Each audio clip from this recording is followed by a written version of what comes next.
चक्र का बाप। इससे पहले ना किसी ने सुनी, ना किसी ने देखी इतनी सटीक भविष्यवाणी। चाल चक्र। नमस्कार, स्वागत है आप सभी का। आप देख रहे हैं तेज की बेहद खास पेशकश चाल चक्र। मैं हूं अफरोज और हमारे साथ हैं हमारे शो के खास मेहमान पंडित शैलेंद्र पांडे जी। पंडित जी, आपका स्वागत है। नमस्कार। अगर आप पंडित जी से कोई भी सवाल पूछना चाहते हैं, हमें कॉल कर सकते हैं। हमारे नंबर आपकी टेलीविजन स्क्रीन पर लगातार फ्लैश हो रहे हैं। और साथ ही ध्यान रखें, जब भी आप हमें कॉल करें, अपने टेलीविजन की आवाज कम करें और फिर बात करें। तो चलिए, टाइम को और ना गवाते हुए पंडित जी से जान लेते हैं कि आज हमारे दर्शकों को वो क्या खास बातें बताने वाले हैं। जी पंडित जी। ज्योतिष में तमाम पहलुओं के अलावा एक बड़ा पहलू, एक बड़ा पक्ष होता है कुंडली मिलाने का। अक्सर हम शादी के समय में कुंडली मिलाने का प्रयत्न करते हैं, तमाम तरह से कोशिश करते हैं कि वैवाहिक जीवन ठीक रहे, इसलिए कुंडली मिलाई जाती है। आज इसी कुंडली मिलान की टेक्नोलॉजी को समझने की कोशिश करेंगे कि कुंडली मिलाने की तकनीक क्या है, कुंडली मिलाने के पीछे का मामला क्या है। चलिए आपको बताते हैं कि आज आपके चाल चक्र में आप क्या खास जानने वाले हैं। आज आप जानने वाले हैं कि कुंडली मिलाने के नियम क्या हैं, कितना ज़रूरी होता है कुंडली का मिलाना, और कुंडली में कौन कौन सी खास चीज़ें होती हैं जिनको कुंडली मिलान के समय हम अपने ध्यान में रखते हैं, हम समझ पाते हैं। इसके अलावा राशियों की सटीक भविष्यवाणी भी होगी आज के लिए। आज का शुभ पहर भी होगा और तैयार हो जाइए ये जानने के लिए कि कुंडली मिलाने का जो खेल है, जो चक्कर है, वो कितना सही है, कितना रीजनेबल है। तो चलिए, ये सारी बातें हम पंडित जी से जानेंगे, लेकिन उससे पहले जान लेते हैं आज का पंचांग। बात करते हैं आज के पंचांग की। आज की तिथि है पौष शुक्ल पक्ष की अष्टमी तिथि। आज का नक्षत्र होगा अश्विनी नक्षत्र। आज चंद्रमा मेष राशि में रहेंगे, यानी चंद्रमा की इसी पोजीशन के आधार पर हम ये समझ पाएंगे कि आपका दिन कैसा जाएगा, अच्छा होगा, बुरा होगा, कहाँ कहाँ पर मुश्किलें आएंगी और क्या क्या ध्यान रखना होगा। ये तमाम गणनाएं हम नक्षत्र और चंद्रमा के आधार पर करेंगे और करते ही हैं। आज जो राहु काल का समय है वो शाम को होगा, संध्या काल में होगा। शाम को 4:30 से तकरीबन 6 बजे तक आज राहु काल का वक्त होगा। बेहतर होगा कि इसमें कोई भी आप शुभ कार्य ना करें, लेकिन हाँ, अगर बात ईश्वर की उपासना की हो या ईश्वर संबंधी कोई कार्य हो तो निसंदेह आपके ऊपर किसी भी काल का कोई मामला नहीं बनता। दिशाशूल की अगर बात करें आज के दिन, तो आज के दिन का दिशाशूल है पश्चिम दिशा। बेहतर होगा आज पश्चिम दिशा में यात्रा ना की जाए, लेकिन अगर यात्रा करना जरूरी है, मजबूरी है, आपको पश्चिम में जाना ही है, तो ऐसी दशा में ईश्वर का स्मरण करके और गुड़ का सेवन करके यात्रा की शुरुआत करेंगे तो मुश्किलों से बचे रहेंगे। पंडित जी, आज हम एक ऐसे विषय पर बात करने वाले हैं जिसका संबंध सभी के जीवन से होता है, क्योंकि शादी ब्याह का मामला ऐसा होता है कि उससे पहले कुंडली का मिलान होना जरूरी होता है और ये सभी के साथ होता है। तो विवाह के लिए जब कुंडली मिलाई जाती है तो ये कुंडली का मिलान असल में होता कितना जरूरी है, और क्या कुंडली मिलान हो जाने से विवाह की सफल होने या असफल होने की कोई गारंटी भी दी जा सकती है? अफरोज, इस सृष्टि में सिर्फ एक ही गारंटी है, वो है कि अगर आप ईश्वर की तरफ चलेंगे तो ईश्वर आपकी तरफ दुगनी गति से चलेगा। तीसरी दूसरी कोई गारंटी नहीं है। बाकी सब हम अपने लिए समझते हैं, सोचते हैं कि हाँ बेहतर हो जाए, लेकिन गारंटीड कुछ नहीं है। सृष्टि में ईश्वर से बड़ी और ईश्वर से ज्यादा कोई गारंटी नहीं है। बाकी सारी चीजें उसके साथ जुड़ी हुई हैं। हो गया तो बड़ा अच्छा, नहीं हुआ तो बहुत अच्छा। कुंडली मिलाना कितना जरूरी है, और ऐसा भी देखा होगा आपने कि कुंडली मिलाने के बावजूद शादियां नहीं चल पाती, और कभी कभी कुंडली न मिलाने के बावजूद भी शादियां चल जाती हैं। आखिर ये चक्कर क्या है? क्यों कुंडली मिलाएं? ना मिलाएं तो क्या होगा? देखिए, कुंडली मिलाते क्यों हैं? लड़के और लड़की के बीच में, बालक और बालिका के बीच में प्रेम और तालमेल अच्छा रहे, इसके लिए कुंडली का मिलान करते हैं, इसके लिए कुंडली मिलाते हैं। जीवन में संघर्ष से आप बच नहीं सकते। संघर्ष तो आपको करना ही पड़ेगा, अपने अपने स्तरों पे, अपने अपने लेवल पे। दोनों एक साथ जीवन में आगे बढ़ सके, कम से कम संघर्ष करें जीवन में, इसके लिए कुंडली का मिलान करते हैं, इसके लिए कुंडली मिलाई जाती है। कुंडली मिलान में बहुत सारी चीजों पर विचार किया जाता है, बहुत सारी चीजों पर। ग्रह क्या है, नक्षत्र क्या है, नाड़ी क्या है, बहुत सारी चीज़ों को देखते हैं ताकि जीवन में जो बहुत सारे पहलू हैं, जैसे विवाह के बाद 3 पहलू मुख्य रूप से सामने आते हैं, भौतिक, शारीरिक और आध्यात्मिक। ये तीनों ही पहलू ठीक हों। अब आध्यात्मिक को तो किनारे कर देते हैं, आध्यात्म पर तो किसको क्या ध्यान है और क्यों उसके लिए कुंडली मिलाई जाए, लेकिन भौतिक और शारीरिक चीज़ों के लिए बहुत सारी चीज़ों पर लोग विचार करते हैं और करना भी चाहिए। इसको मिलाकर ये सोचते हैं कि हाँ, संघर्ष जीवन में कम हो जाएगा, और बहुत हद तक ऐसा होता भी है। अब बहुत सारी चीज़ों पर जो विचार करते हैं कुंडली मिलाते समय, उसमें एक होता है नाड़ी दोष, एक होती है ग्रह मैत्री, एक होता है गण, एक भकूट और एक मंगल दोष। हर चीज का अपना महत्व होता है। आप ये नहीं कह सकते कि नाड़ी दोष बहुत इंपॉर्टेंट है, भकूट बिल्कुल भी इंपॉर्टेंट नहीं है, गण बहुत इंपॉर्टेंट है, योनि इंपॉर्टेंट नहीं, ऐसा नहीं कह सकते। हर चीज का अपना महत्व है और सबका विचार किया जाता है। देखिए, ऑब्जेक्टिव यही है, सुख, हैप्पीनेस, हार्मनी। कुंडली मिला के लड़के और लड़की के बीच में सुख को लाने की कोशिश की जाती है, साथ ही साथ दोनों मिलकर जीवन में आगे बढ़ें, दोनों के जीवन में स्ट्रगल कम हो, इसकी कोशिश की जाती है। एक बात बता दूं, जब आप ईश्वर के डायरेक्ट कांटेक्ट में होते हैं तब आपको इन सब नियमों के लिए दिमाग लगाने की जरूरत नहीं है, लेकिन वैसा होता असंभव है, बहुत कम हो पाता है, बहुत मिनिमम होता है। इसीलिए सामान्य जीवन में हम कुंडली मिलाते हैं और कुंडली मिला के जीवन को बेहतर बनाने की कोशिश करते हैं। पंडित जी, जैसे कि आपने अभी बताया कि कुंडली में कुछ चीजें बहुत अहम होती है, जिसमें से एक नाड़ी दोष भी है। आखिर ये नाड़ी दोष है क्या और इसका क्या महत्व है? कुंडली मिलान में नाड़ी दोष के बारे में जितना ज्यादा लोगों ने दिमाग लगा दिया है, आप सोचते रह जाएंगे साहब ऋषियों ने भी इतना लिखा था या नहीं लिखा था। मतलब अद्भुत ऐसी ऐसी बातें सुनने को मिलेंगी कि आप सोचते रह जाएंगे कि बाप रे बाप, नाड़ी दोष ना हो गया, कैंसर और एड्स की बीमारी हो गई। ऐसी ऐसी बातें सुनने को मिलती हैं। बहरहाल, पहले जानिए फैक्ट क्या है। फैक्ट है, हर नक्षत्र के अनुसार लड़के और लड़की का नक्षत्र होता है। जैसे मान लिया लड़के की राशि है कुंभ, कुंभ राशि में जो नक्षत्र मान लिया उसका नक्षत्र है पूर्वा भाद्रपद। लड़की की राशि मान लिया मिथुन है, उसका नक्षत्र है मृगशिरा। तो नक्षत्र के हिसाब से, राशि से नहीं, नक्षत्र के हिसाब से हम नाड़ियां देखते हैं। नाड़ियों के बारे में बहुत सारे लोग कहते हैं कि इससे दरअसल हम इनडायरेक्टली, अप्रत्यक्ष रूप से ब्लड ग्रुप चेक करते हैं और ये समझते हैं नाड़ी देखकर कि इससे लड़के और लड़की की सेहत कैसी होगी, उनके संतान उत्पत्ति की पोजीशन कैसी होगी। ऐसा कहा जाता है कि अगर लड़के और लड़की की नाड़ी एक हो तो स्वास्थ्य की समस्या होती है और संतान होने में दिक्कत आती है। बहुत सारे लोग आपको ये कहते हुए दिखाई देंगे कि नाड़ी दोष की वजह से मुझे संतान नहीं हो रही है, जबकि ये केवल आधा सच होता है। नाड़ी दोष संतान के लिए अच्छी नहीं होती, ये बात बिल्कुल सही है, लेकिन उसमें बहुत सारे और भी फैक्टर होते हैं, केवल नाड़ी दोष को ही जिम्मेदार नहीं ठहरा सकते। अब मान लिया कुंडली में नाड़ी दोष है, आपको शादी करनी है, तो क्या करेंगे? देखिए, एक नाड़ी होने पर भी विवाह कर सकते हैं, लेकिन नक्षत्र एक होने चाहिए और उनके चरण अलग अलग होने चाहिए। एक नक्षत्र के 4 चरण हैं। मान लिया लड़की की नाड़ी है अश्विनी का प्रथम चरण की और लड़के का जो नक्षत्र है वो है अश्विनी का द्वितीय चरण, तो नाड़ी तो एक हो जाएगा ना, वो नक्षत्र एक है, लेकिन दोनों के चरण अलग अलग होने से नाड़ी दोष यहां पर भंग हो जाएगा। दूसरी बात यह है कि किम कुर्वन्ति ग्रहा सर्वे यस्य केंद्रे बृहस्पति।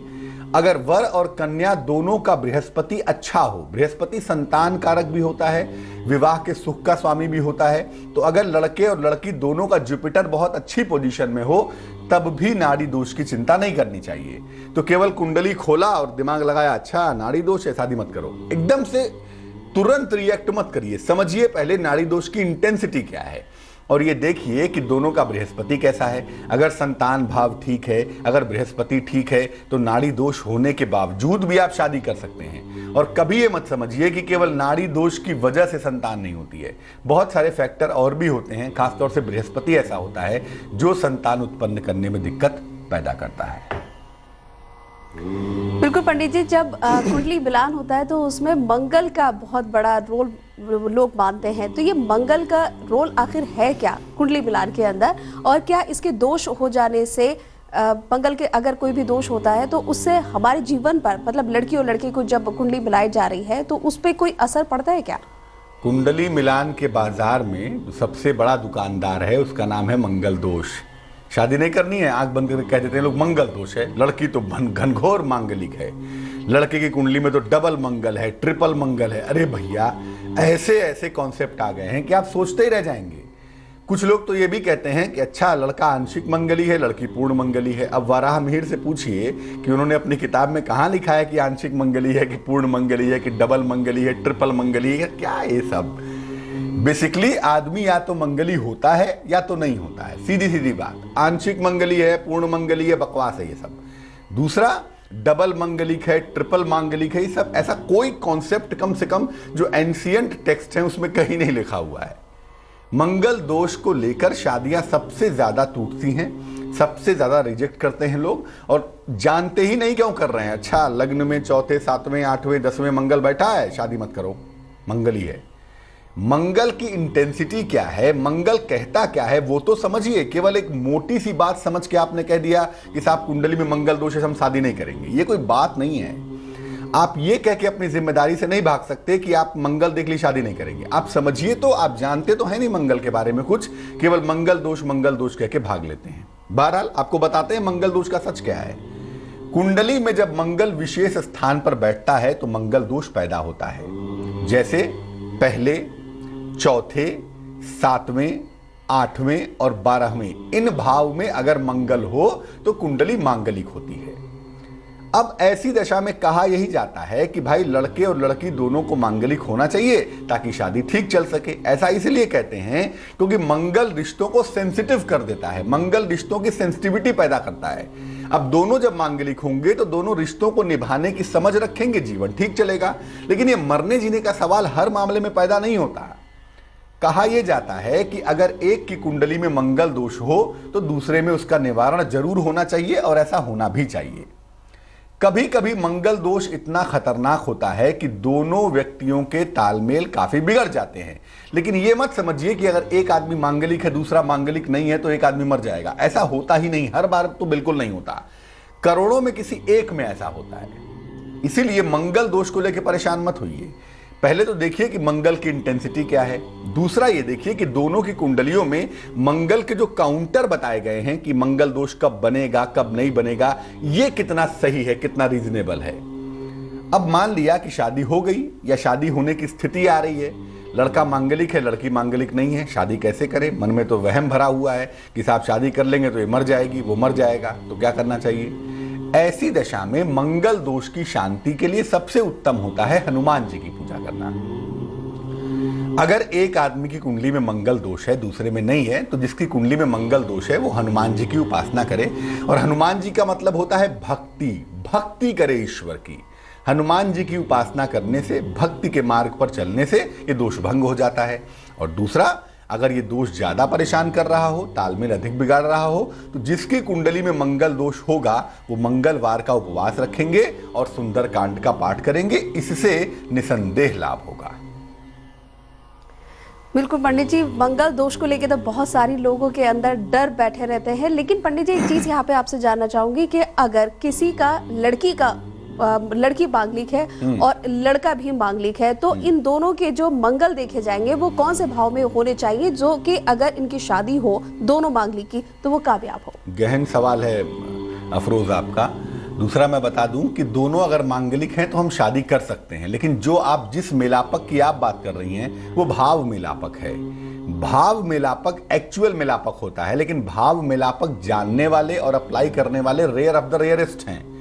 भाव का मिलान होता है ये लोग जानते ही नहीं, लोग ग्रहों के मिलान पे ही चले जाते हैं। बहरहाल आपका प्रश्न जो है, अगर दोनों, मान लिया लड़का मंगली है लग्न से, लड़की मांगलिक है अष्टम भाव से, तो आपको ये देखना होगा कि दोनों का मंगल एक दूसरे के जीवन पर कैसे असर डाल रहा है। वैसे अमूमन होता यही है कि अगर लड़का भी मांगलिक है लड़की भी मांगलिक है और दोनों तकरीबन समान स्तर के मांगलिक हैं तो आप शादी कर सकते हैं, आपको चिंता की आवश्यकता नहीं है।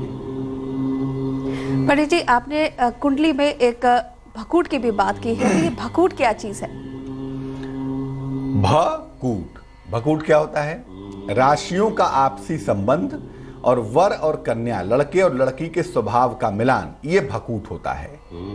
भकूट दोष में तालमेल होने पर काफी समस्याएं आती हैं, क्योंकि ये बताता है कि दोनों की सोच कैसी है, दोनों का मेंटल स्टेट कैसा है। राशियां अगर एक दूसरे से द्विद्वादश हो, यानी एक की राशि दूसरे से 12 में हो, या दोनों में खदाष्टक हो, छठे 8वें की राशि हो, या नव पंचक हो, एक की राशि 9वें की, एक की राशि 5वें की हो, तो भकूट दोष बन जाता है। लेकिन अगर वर और कन्या की राशियों में प्रचंड ग्रह मैत्री हो, अगर लड़के और लड़की की राशियों में ग्रह मैत्री अच्छी हो, या दोनों की राशियों के स्वामी एक हो, तो भकूट दोष भंग हो जाता है। भकूट को लेकर भी आजकल लोगों के मन में खूब डर पैदा किया जाता है, लेकिन याद रखिए अगर ग्रह मैत्री है तो भकूट की चिंता मत करिएगा।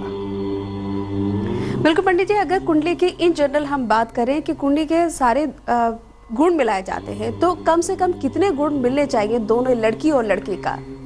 देखिए, अगर गुण की बात करें तो तकरीबन 36 गुण पर कुंडली का मिलान किया जाता है, और 36 में से आधा तो चाहिए ही। 18 से ज्यादा गुण होने पे शादी का लोग मिलान मान लेते हैं, लेकिन गुण मिलान को ही अंतिम मिलान नहीं माना जा सकता, ये बात याद रखिए। और जो गुण मिलाकर शादी कर देते हैं कि चलो 26 गुण मिल गए, कोई बात नहीं, शादी कर दो, सब अच्छा है, ऐसा नहीं कर सकते।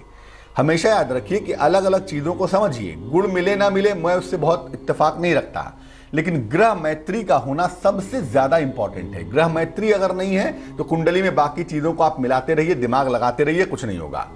और ग्रह मैत्री मान लिया नहीं है तो कम से कम दोनों राशियों का संबंध केंद्रीय है, कैसा है, दोनों राशियों के बीच में कैसी पोजीशन बनती है, उसको देख लीजिए। उसके बाद गुण मिलता हो तो बहुत अच्छा, ना मिलता हो तो बहुत अच्छा। लेकिन केवल गुण के आधार पर ही शादी अगर आप करने की कोशिश करेंगे तो ये चीज बहुत सही नहीं होगी। और ऐसी दशा में लोग कहते हैं कुंडली मिला के शादी की थी, शादी चली नहीं। वो इसलिए नहीं चली प्रभु क्योंकि आपने केवल गुण मिलाए, कैलकुलेशन फिट किया, अच्छा 22 गुण मिल गए, शादी कर दो। ऐसे थोड़ा ना होता है।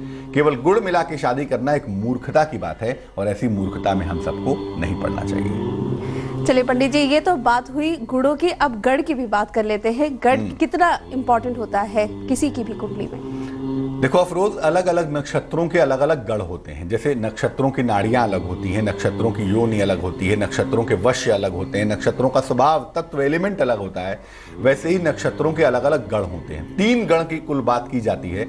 एक होता है मानव गण, एक होता है देवगण, और एक होता है राक्षस गण। इसका मतलब ये नहीं है कि मानव गण वाले मानव होंगे, देवगण वाले देवता होंगे, राक्षस गण वाले राक्षस होंगे, ऐसा नहीं है। वो स्वभाव है, वो टेम्परामेंट बताता है। अगर गण में तालमेल ना हो तो संबंध शत्रुता में बदल जाता है। उसमें मुश्किल ये होती है कि जब आपके गण मिल जाते हैं तो आप एक दूसरे के साथ एडजस्ट कर पाते हैं, एक दूसरे की बातों को समझ पाते हैं, एक दूसरे के दुख और सुख को अपने दुख और सुख की तरह अनुभव कर पाते हैं, और ये बात बड़ी बात होती है। इसीलिए गण का तालमेल बड़ा इंपॉर्टेंट होता है, और अगर ये तालमेल नहीं है तो संबंध शत्रुता में बदल जाता है। जैसा कहा जाता है, राक्षस और मानव गण का विवाह सबसे ज्यादा अनुचित होते हैं, और राक्षस और मानव गण में शादी कराने से संबंध खराब होते हैं, कभी कभी सेपरेशन की नौबत आ जाती है। लेकिन यहीं पे बात खत्म नहीं हुई। बात यह भी है कि अगर दोनों के राशियों में ग्रह मैत्री अच्छी है, दोनों की मैटरनल कंपेटेबिलिटी अच्छी है, दोनों के ग्रहों में दोस्ती अच्छी है, तो गढ़ दोष भंग हो जाता है। यानी मेन जो चीज है ना, वो ग्रह मैत्री है। अगर ग्रह मैत्री ठीक है तो कुंडली के बहुत सारी चीजें अपने आप ठीक हो जाती हैं, मिलान करते समय अपने आप सुंदर हो जाती हैं। आप देख रहे हैं तेज की बेहद खास पेशकश चाल चक्र, और हमारे साथ हैं हमारे शो के खास मेहमान पंडित शैलेंद्र पांडे जी। अगर आप पंडित जी से कोई भी सवाल पूछना चाहते हैं, हमें कॉल कर सकते हैं। हमारे नंबर आपकी टेलीविजन स्क्रीन पर लगातार फ्लैश हो रहे हैं। ब्रेक पर जाने से पहले हमने बात की थी कुंडली मिलान की तकनीक के बारे में, और चलिए अब पंडित जी से जान लेते हैं चाल चक्र में और क्या खास बताने वाले हैं वो हमारे दर्शकों को। अब हम आपको बताने वाले हैं आज आपका दिन कैसा जाएगा। आज आपके राशियों की बेहद सटीक भविष्यवाणी, टू द पॉइंट। कैसा रहेगा आज आपका दिन, कौन सा रंग आज आपके लिए शुभ होगा, कितने प्रतिशत का भाग्य आज आपका साथ निभाएगा, और आज का शुभ पहर क्या होगा, शुभ पहर में ऐसा क्या करें जिससे किस्मत चमक उठे, ये तमाम बातें अब करेंगे आपके साथ। तो चलिए जान लेते हैं कैसा रहेगा आज आपका और हमारा दिन। शुरुआत करेंगे मेष राशि से। जी पंडित जी। मेष राशि की बात करूं तो आज मेष वालों को सलाह दी जाती है कि प्रभु आज यात्रा पर मत जाइएगा, यात्रा मत करिएगा, वही आपके लिए बेहतर होगा, और किसी भी तरह के वाद विवाद से बचना आपके लिए बेहद जरूरी है।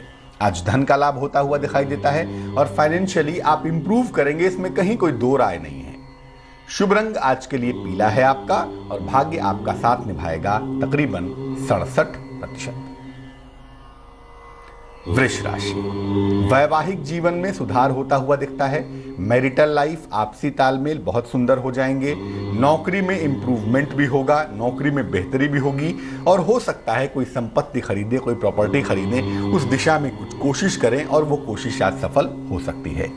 शुभ रंग आज के लिए गुलाबी है आपका और भाग्य आपका साथ निभाएगा तकरीबन 56%। मिथुन राशि, परिवार का सहयोग आपको मिलता हुआ दिखाई देता है। लंबी यात्रा के सुंदर योग भी बन पा रहे हैं, चिंता बिल्कुल नहीं करेंगे। कारोबार में फायदा भी हो रहा है। लेकिन देखिए, जो ये वक्त आपको मिला है ना, बमुश्किल, बहुत मुश्किलों के बाद आपका एक टाइम फ्रेम अच्छा आया है। इसका पूरा इस्तेमाल करना इस समय आपके लिए बेहद जरूरी है। शुभ रंग धानी है और भाग्य आपका साथ निभाने वाला है आज 87%। कर्क राशि, हर बात पर, जरा सी बात पर क्रोध करके आज चीजों को मत बिगाड़िएगा। चीजें आज ठीक हैं, इतनी बुरी नहीं हैं, लेकिन क्रोध करके चीजों को खराब नहीं करेंगे। स्थान परिवर्तन के संकेत हैं। चेंज ऑफ प्लेस के बारे में आप सोच सकते हैं, उसका फायदा उठा सकते हैं। अचानक धन का लाभ होता हुआ भी यकीनन आपको दिख पा रहा है। शुभ रंग आज के लिए समुद्री हरा है आपका और भाग्य आपका साथ निभाएगा तकरीबन 90%। चलिए पंडित जी आगे बढ़ते हैं और बात कर लेते हैं अपनी अगली राशियों की। बात करेंगे सिंह राशि की। सिंह राशि वालों को मैं कहूंगा कि भैया आज बॉस के साथ झगड़ा मत करिएगा। अनावश्यक उत्तेजित होके, कुपित होके, क्रोधित होके काम करेंगे तो चीजें खराब होंगी। बॉस के साथ विवाद से बचेंगे आप। नौकरी में सकारात्मक परिवर्तन होता हुआ दिखाई देता है। नौकरी में फेवरेबल आप चेंजेस करेंगे और ये चेंजेस इस दौर में सही हैं। लिखा पढ़ी कोई करते हैं, कोई चेक साइन कर रहे हैं, कोई पेपर साइन कर रहे हैं, थोड़ी सावधानी आज बनाए रखें तो अच्छा होगा। मिला जुला सा दिन है, इसको सुंदर बना सकते हैं। शुभ रंग लाल है आपके लिए और भाग्य है 78%। कन्या राशि, वर्गो, वाहन खरीदने का योग बनता है। अगर आप कोशिश करें तो ये दौर में, इस समय में आप वाहन खरीद सकते हैं। कारोबार में किसी भी तरह का तनाव मत पालिए। कोई भी तनाव आपके लिए बना नहीं है आज, और अगर आप चीजों को सुलझाएंगे तो चीजें सुलझ जाएंगी। जीवन साथी का सहयोग बना हुआ है और जिनका विवाह नहीं हुआ है उन्हें किसी मित्र से बेहतर और अच्छा सहयोग मिलता हुआ दिखाई देगा। शुभ रंग आज के लिए नीला होगा आपका और भाग्य आपका साथ निभाएगा तकरीबन 60%। तुला राशि, लिब्रा, सेहत आज आपकी ठीक है। सेहत को लेके कहीं कोई चिंता नहीं है। थोड़ा सा ध्यान आपको देना है अभी फूड हैबिट्स पर अपने, बाकी चीजें ठीक हैं। कर्जों से आज आपको मुक्ति मिल सकती है। कर्ज के मामले में थोड़ी सी राहत का अनुभव आज आप कर सकते हैं। किसी पुराने मित्र का सहयोग मिलता हुआ भी आपको यकीनन दिख रहा है और ये सहयोग आपको बेहतर रास्ते पर ले जाएगा। चीजें इंप्रूव कर जाएंगी। शुभ रंग आज के लिए आपके पास होगा सुनहरा और भाग्य होगा आपके पास 75%। वृश्चिक राशि, स्कॉर्पियो, छुट्टी का दिन जरूर है लेकिन आप घूमने भी जाएंगे। आप तो यायावर टाइप के आदमी हैं, एक जगह टिक के तो रहना नहीं है आपको, तो घूमिए, मैं मना नहीं करूंगा। लेकिन वाहन दुर्घटना से बचाव करिएगा। वाहन को हवाई जहाज मत बनाइएगा। अपने वाणी पर नियंत्रण बनाए रखेंगे प्रभु। शनिदेव की उपासना करेंगे। अगर ऐसा कोई अनुभव होता है, कोई दिक्कत आपको महसूस होती है तो भगवान शनि की या देवाधिदेव महादेव भगवान शिव की उपासना करिएगा, बहुत अच्छा होगा। शुभ रंग सफेद है आपके लिए और भाग्य इतने सब के बावजूद भी आपके साथ बहुत प्रबल है। भाग्य है आपके पास 85%। तो 8 राशियों का हाल हमने पंडित जी से जान लिया है। कैसा रहेगा इन 8 राशि वालों का दिन। चलिए आगे बढ़ते हैं और अपनी 4 अगली राशियों की भी बात कर लेते हैं और जानते हैं धनु राशि वालों का कैसा रहेगा आज का दिन। बात करते हैं धनु राशि यानी कि सेजिटेरियस की। किसी प्रियजन से, प्रिय व्यक्ति से आपकी मुलाकात होती हुई दिखाई देती है और यह मुलाकात आपके लिए इंपॉर्टेंट है, महत्वपूर्ण है। आपको मान सम्मान मिलता हुआ भी दिखता है। आपका प्रेम बढ़ेगा, चीजें आपकी सुंदर होंगी, चीजें आपकी अच्छी होंगी। रुका हुआ धन भी मिलता हुआ आपको दिखाई देता है। अगर कहीं पर पैसा रुक गया है, फंस गया है तो यकीनन आज आपको प्राप्त होगा। शुभ रंग आपके लिए नारंगी होगा और भाग्य होगा आपके पास 62%। मकर राशि, कैप्रिकॉर्न, नौकरी में परिवर्तन के संकेत दिखाई दे रहे हैं। नौकरी में बदलाव के लिए तैयार हो जाइए। हालांकि अगर विवाह का कोई मामला है, कोई विवाह की बात चल रही है या वैवाहिक जीवन का मामला है तो उसमें थोड़ा सा तनाव दिखता है।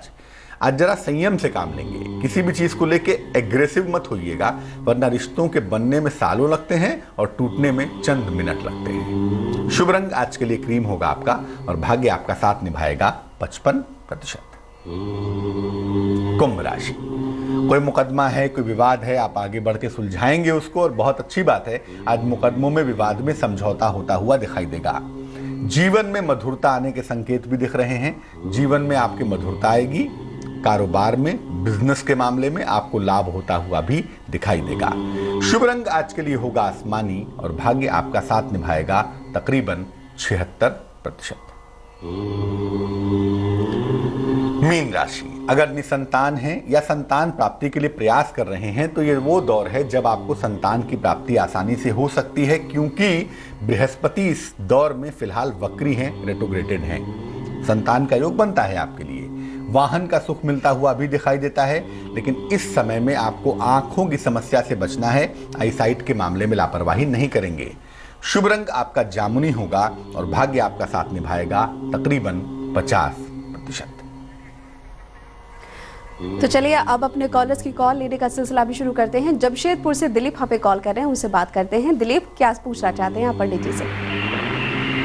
हेलो दिलीप, आपसे सबसे पहले यही गुजारिश करना चाहेंगे कि अपनी टेलीविजन की आवाज कम कर लें और फिर हमसे बात करें। हेलो जी, पूछें अपना सवाल। हेलो पंडित जी प्रणाम।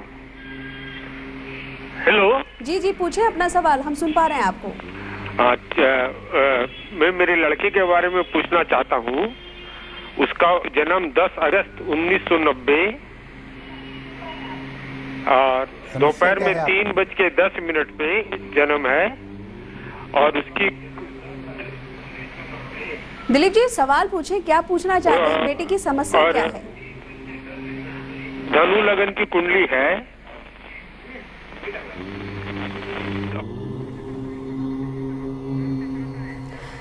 चलिए, दुर्ग से श्रद्धा हमारे साथ फोन लाइन पर जुड़ गई हैं, उनसे बात कर लेते हैं। जी पूछिए श्रद्धा, क्या सवाल है आपका? मैम, मेरी शादी कब तक फिक्स हो पाएगी, ये पूछना था, और फ्यूचर लाइफ कैसी होगी। आपकी डेट ऑफ बर्थ क्या है? 17 नवंबर 1989। समय बताइए। 1:10 दोपहर। कहाँ पर जन्म हुआ है? दुर्ग, छत्तीसगढ़। सवाल पूछिए, क्या मुश्किल है? सर, मेरी शादी फिक्स कब तक हो पाएगी, और फ्यूचर लाइफ और जॉब वगैरह कैसी रहेगी मेरी। देखिए, आपकी जो कुंडली हमारे पास बन पाती है, आपकी कुंडली बनती है कुंभ लग्न की, आपकी राशि बनती है मिथुन राशि, आपकी महादशा फिलहाल चल रही है शनि की, और अंतरदशा चल रही है बृहस्पति की। ये फिलहाल की पोजीशन है आपकी। अभी के लिए मैं कहूँगा शनि में गुरु की दशा विवाह कारक हो सकती है, आपकी दशा विवाह की है, और उसके लिहाज से नवंबर 16 तक मौका है। मुझे लगता है कि नवंबर 16 तक इसी वर्ष में आपकी शादी इस साल के अंतिम महीनों में हो जानी चाहिए। अवरोध इसलिए आ रहा है, मुश्किलें इसलिए आ रही हैं, क्योंकि जो विवाह का स्वामी ग्रह है ना इस कुंडली में, सूर्य, वो कमजोर है, जलचर राशि में बैठा हुआ है। बेहतर होगा कि हम जल तत्व को थोड़ा सा इंप्रूव करें ताकि आपकी शादी फटाफट हो सके। इस साल वैसे अंत तक हो जाने की पॉसिबिलिटी बनती है। बेहतर होगा सुबह सूर्य देव को आप जल अर्पित करें, और जल अर्पित करने के बाद 108 बार एक मंत्र पढ़ेंगी। मंत्र नोट कर लें। मंत्र होगा ओम आदित्याय नमः। ओम आदित्याय नमः। इस मंत्र का 108 बार आपको सुबह के समय जप करना चाहिए। आपके लिए बेहद शुभ होगा, बहुत अच्छा होगा। और दूसरा जो काम आप करेंगी वो ये है कि भैया एक ओपल बनवा के पहन लीजिए, 12-14 रत्ती का ओपल, चांदी की अंगूठी में, दाहिने हाथ की तर्जनी उंगली में, इंडेक्स फिंगर में। शुक्रवार की शाम को धारण करना शुभ रहेगा। चलिए एक बार फिर से दिलीप से बात करते हैं, जमशेदपुर से हमें कॉल कर रहे हैं। जी पूछिए दिलीप, क्या सवाल है आपका? लड़के सौरभ मित्तल का जन्म 10 अगस्त 1990, धनु लगन की कुंडली है। वो 15 साल से एपिलेप्सी का बीमारी से ग्रसित है। 15 साल से एपिलेप्सी की बीमारी से ग्रसित है, और अभी जो दवाई है इसको पेट में कंस्टिपेशन कर रहा है, उससे भी और पेट की भी बीमारी हो रही है। आप ये बताएं कि उनके जन्म का समय क्या है? 3:10। कितने बजे? दोपहर में। फिर से बताइए। 3:10 दोपहर में। और कहाँ पे जन्म हुआ है? जमशेदपुर में। क्या नाम है इनका? सौरभ मित्तल। हेलो जी, आपकी बात सुन ली, आपकी समस्या समझ गए। बस 1 मिनट में आपको बताते हैं। देखिए, आपके बेटे की जो कुंडली हमारे पास बन पाती है, जैसा कि आप कह रहे हैं कि इस कुंडली की मुश्किल ये है कि एपिलेप्टिकल प्रॉब्लम है और उसकी वजह से बाकी चीज़ें परेशान कर रही हैं। कुंडली बिल्कुल धनु लग्न की बनती है, राशि इनकी बनती है मीन राशि, अष्टम भाव में सूर्य केतु फायर, सेकेंड हाउस में राहु, लग्न में धनु का शनि और चंद्रमा चतुर्थस्थ बैठा है। चंद्रमा चूंकि दिग्बली है इसलिए तो निश्चित है कि बच्चा ठीक हो जाएगा, लेकिन अभी का जो दौर चल रहा है ना, इसका केतु की महादशा फिलहाल शुरू हो चुकी है और केतु की महादशा तकरीबन 2022 के जुलाई तक चलेगी।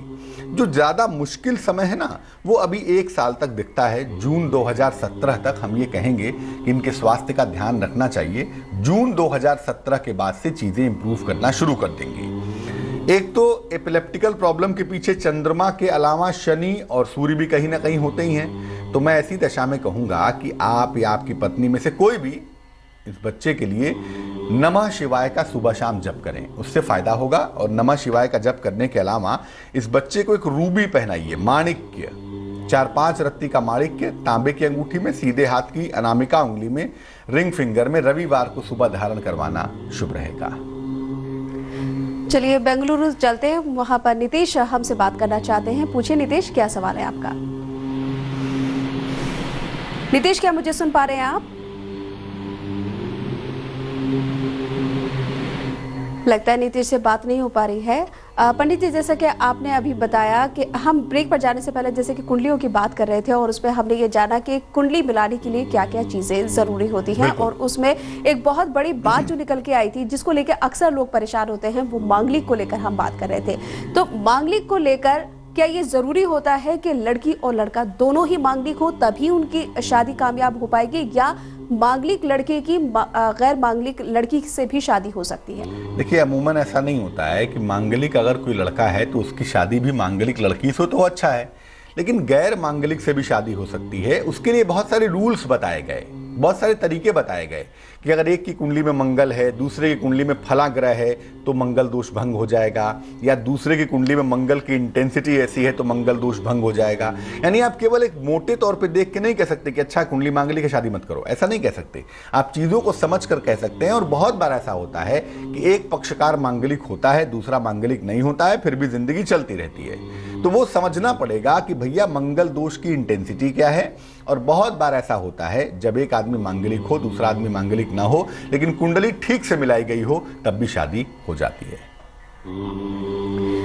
तो बिल्कुल, आज हमने पंडित जी से जाना कि कभी भी अगर आपको कुंडली मिलानी हो तो उसके लिए क्या तकनीक होती है और क्या क्या चीजों का ख्याल हमें रखना चाहिए कुंडली मिलाते हुए। चलिए पंडित जी से प्रोग्राम के आखिर में जान लेते हैं आज का शुभ पहर। बात करते हैं आज के शुभ पहर की। आज का शुभ पहर होगा शाम को 5 बजे से 6:30 तक। आज के शुभ पहर का समय नोट कर लें। आज का शुभ पहर होगा शाम को 5 बजे से 6:30 तक।